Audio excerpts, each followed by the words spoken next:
Yo, what's up, everyone? I wanted to give something I like to call the Essential Beginner Gym Training Guide. All right? Confetti sound effect. Kaboom! I don't know. It's probably not how confetti goes. The point is that I wanted to give a video that I think if you're just starting out, right, where do you begin? And there's plenty of videos out there that kind of go along this kind of process, but I think a lot of them kind of forget really like methodology, as well as developing kind of the core principles within yourself, to grow muscle, right? So I think a lot of the beginner guys will start off with like, here's just a basic workout to do. Follow this basic workout. Stick to the workout. Here's a diet to do. Stick to this diet, right? But everybody is really different, right? So I've trained a couple individuals myself. I've noticed gains with myself, right? I've only been lifting for about 5 years now. Um, and I've had a couple friends that I've helped out with, who they've only started about a couple years ago now, but they have seen gains, and I've seen gains myself, but I've only noticed the gains when I was able to kind of teach a certain mindset, to myself and to those people, and that's kind of what I really wanted to share, was more of a mindset and a process for how you can figure out what's best for you. I noticed, my friend, I'm not overweight, but my friend is very much overweight. And we had to kind of take two different approaches. And I had to really have a massive learning curve, for myself while teaching him, because I had to realize, wait a second, this machine, it might work great for me, but it doesn't work well for him. Or, I need to really, tire myself out as much as possible, because I have a hard time doing that at the gym, ironically, even though I'll lift a ton of weight. But my friend, he'll tire out very quickly, and so he had to have a completely different approach compared to me. And I think a lot of those beginner gym training guides don't really do that. They kind of teach like a very basic kind of rigid, concept of like, just do this. But I don't think everybody can just do the same thing, right? So that's kind of what I want to do, is kind of give a beginner, expectation advice, beginner mindset advice, and kind of teach people how to grow. Not just physically, but also kind of mentally, and kind of learning what to look for and how you can grow successfully at the gym, right? So another reason why I wanted to give the guide like this is that you see this guy in the background. I think a lot of these people have the expectation of just, if they only list for a year or two, they can look like that guy in the background too, just like, completely chiseled, right? I mean, not to mention the fact that this guy's very clearly on steroids. I mean, a lot of people don't see that at first. They don't have a trained eye, but as soon as you have like a decently trained enough eye, you can tell the guy is very much on steroids. But that doesn't mean he's not a hard worker, and he probably follows the same core tenets that I'll teach you guys, right? So let's begin. So I believe there are four main, forms of success, right? Four core tenets to growing muscle. So number one is consistency. Number two is diet. Number three is form. And finally is intensity. And intensity kind of brings all three of those other tenets together. So that's the reason why there's four tenets, right? Now, there's always the fifth tenet, of course, which is steroids. And the studies have shown, you can have really terrible consistency, you can have pretty poor form, and you can have a poor diet. And if you're going steroids, chances are you'll still get a lot of muscle out of it, right? It may not be healthy muscle. You may develop, cardiac issues in the future, but I think sometimes a lot of people don't really care about that. So it is an important thing to mention, because I think there's a lot of influencers that'll teach these four core tenets to you, and those influencers usually look like that guy on the top right, and it creates kind of a false expectation of like, even if you do everything to the best of your abilities, you may never look like people like the people in those videos, because simply put, they're on steroids and you're not, right?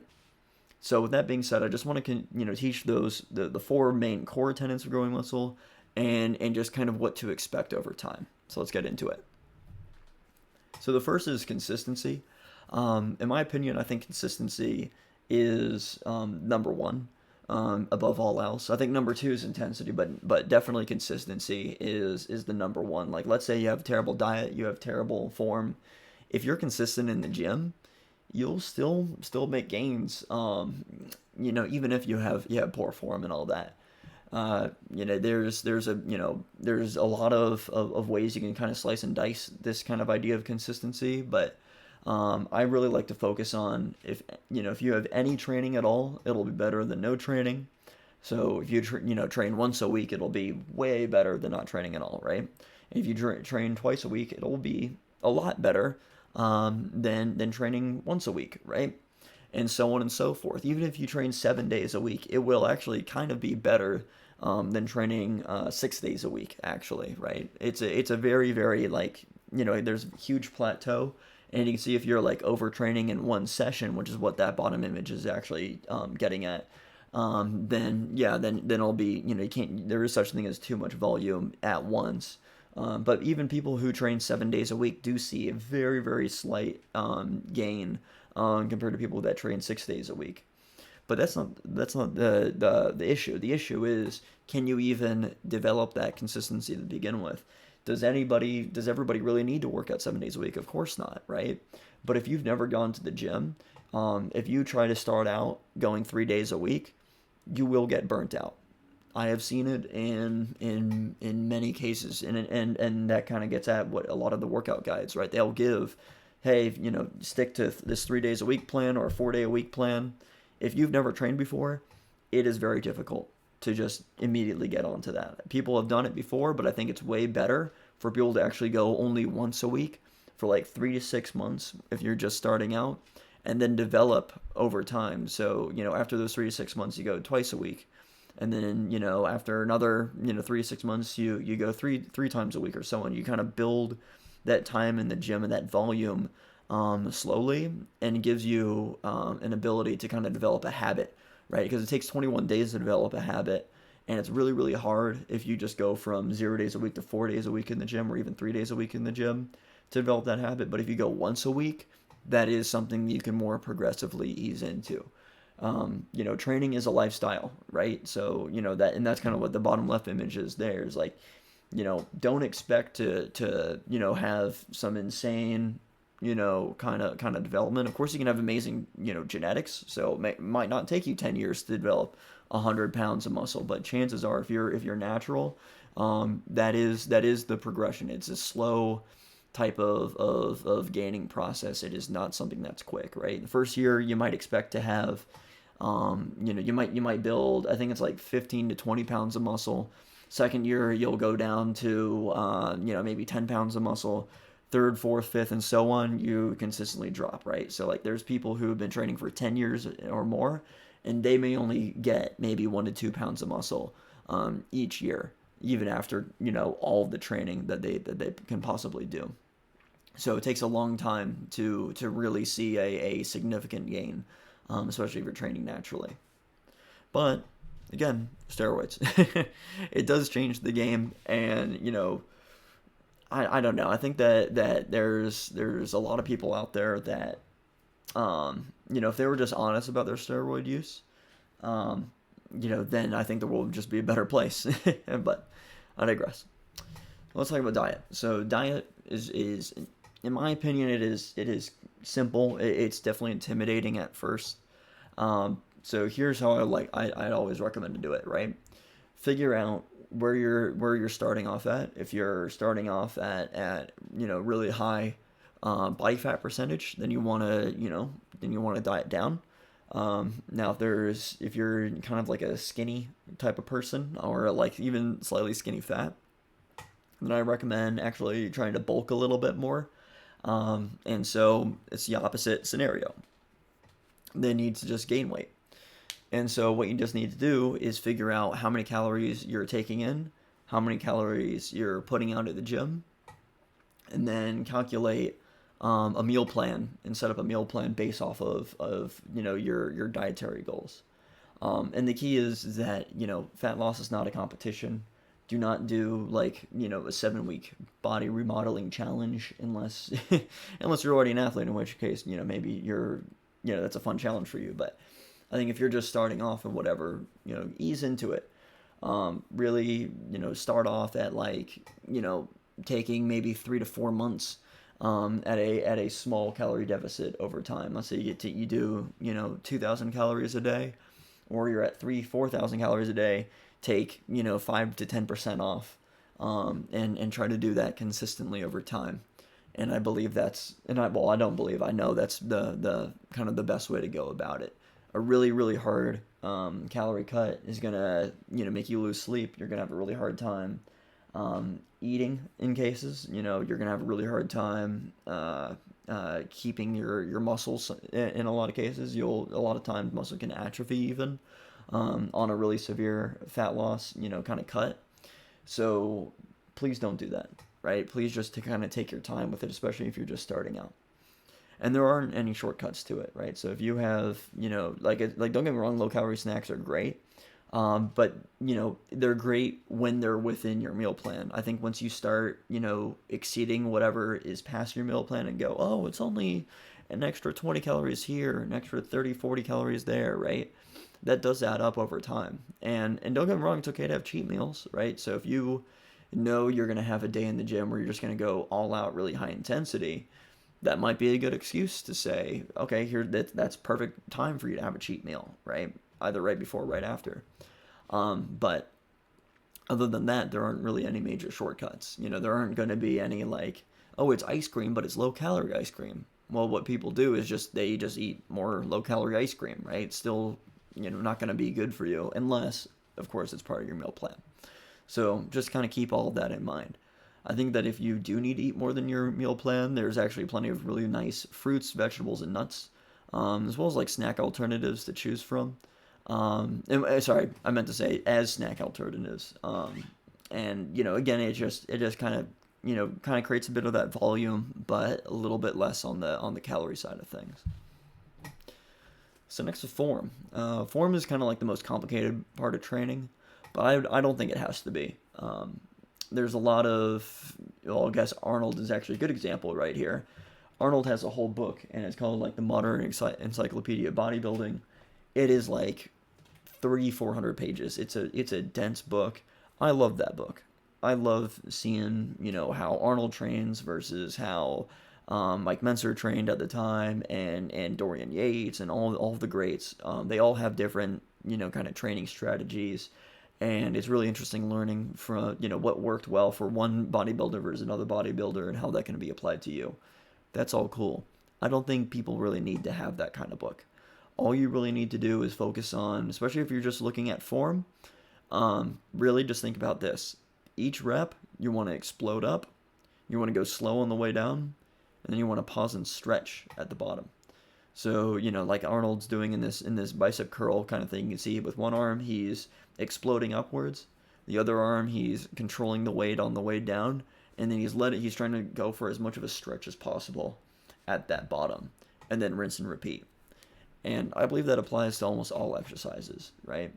Now there is a lot to be said about especially like keeping your back straight on a squat versus a deadlift. Maybe certain ways you want to arch your back on a bench press, and like there's definitely more compound movements that require a lot more kind of detail to do right. But that's where I encourage you guys to kind of explore a little bit more, not only on those videos online, but go to the gym and ask around and say, hey, am I doing this form correctly or whatever, or just even getting a personal trainer for a couple sessions is really huge to to really help people kind of learn technique and learn it successfully in more minute detail. But I do believe that stretching part at the bottom is really huge. I think going slow on the way down prevents injuries. And I think exploding up helps with that kind of contraction of what the muscle is kind of intended to do in most cases. And the next thing is just to log and gradually increase your weight over time. So if you're benching 185, and you feel confident, try for 190 in the next session. But don't try to do like 185 to 225, the next session, unless that you've hit 225 in the past, and maybe you're coming back from vacation, whatever it is, right? But I do recommend just to slowly increase that max weight over time, and that's the real key, the max weight part, right? Um, don't try to rush to your goal weight. If you have a max and a dream weight, like I've never been able to bench 225 myself, even after going to the gym for years on end, I was just never really able to do it. And so there have been times where I've almost injured myself because I'm like, oh, I'm so close, I'm right there. But it's a gradual process. It's never going to be a immediate kind of goal. And the other main thing, especially that max weight, is let's say you have that target weight. Don't just immediately try to jump to that max weight as soon as you start a new session, even if it is the same as your previous max weight. That's the reason why I kind of have something called pyramid training here, is that I really do believe in warm-up sets and drop sets. Warm-up sets do a good job easing your muscle into that max weight, and I believe that drop sets really help increase the amount of volume in that muscle to like basically wring out as much as you possibly can out of it, into towards the end of that exercise. And I believe that a lot of people, will modify this pyramid training over time, especially the more advanced you become, and that's a good thing, right? So there's you don't have to follow. Again, that's another thing about exercising. Nothing has to be set in stone. So this image here, it's a great beginning guide. I think that it's a good lesson for people to have for their first session in the gym, first few sessions of the gym. And then afterwards, by all means, start experimenting, right? You may realize you warm up quickly for one exercise versus another, and you'll have a lot more volume you could squeeze out of your muscles. And especially on the bench press, for instance, I'll hit my max weight around my third or fourth set, as the pyramid training thing shows here. But I might have another 3 or 4 sets where I just have the weight and I just keep the weight consistent. I just try to bang out as many reps as I possibly can. Having the weight, let's say I'm at 180, I am at 185 right now. So, I'd have it to like 90 pounds. But so that'd be like, what would that be? That'd be just half a plate on each side, just the bar, and then 25. But I'll do that for as many sets as I can. I'll just keep it at 8, right? So I might do 3 sets of 8. I might do 4 sets of 8. After I hit that max weight of 185. But it just kind of depends on how you work. Everybody else can have a different methodology for really just squeezing that extra little bit of volume out of your muscle, right? And then find a good workout split that works for you. So if you're only training 2 days a week, upper lower push pull is a good combo. You may just do only upper lower. You may, especially if you're more on the obese side of things, it might be better to do more full body type of movements starting out with, and just see what works. There is no one size fits all solution. I think that there are some great simple kind of concepts, like even like this simple workout plan, upper lower, is actually pretty solid. But it just kind of depends on how you want to go about doing things. Just figure out what works for you. Learn the dictionary of all the different exercises you can do, and start developing plans that experiment really of what exercises work and don't work for you. All right, next is intensity. So intensity, it applies to consistency, diet, and form.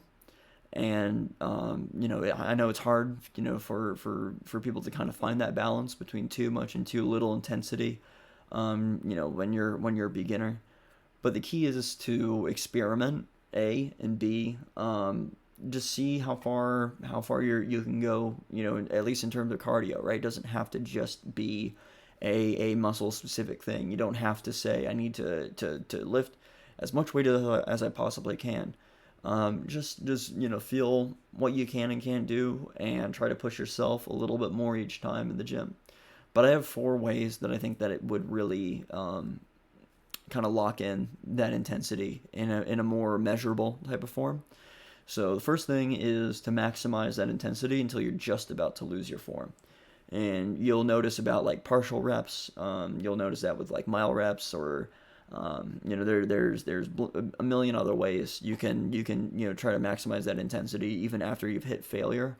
But the goal is to, let's say you're bench pressing and you notice that your arms are starting to really really shake and you can barely get the bar up, or you're all over the place. Then that probably means you've already hit your, you've definitely hit your max weight and you need to lower the weight a little bit, right?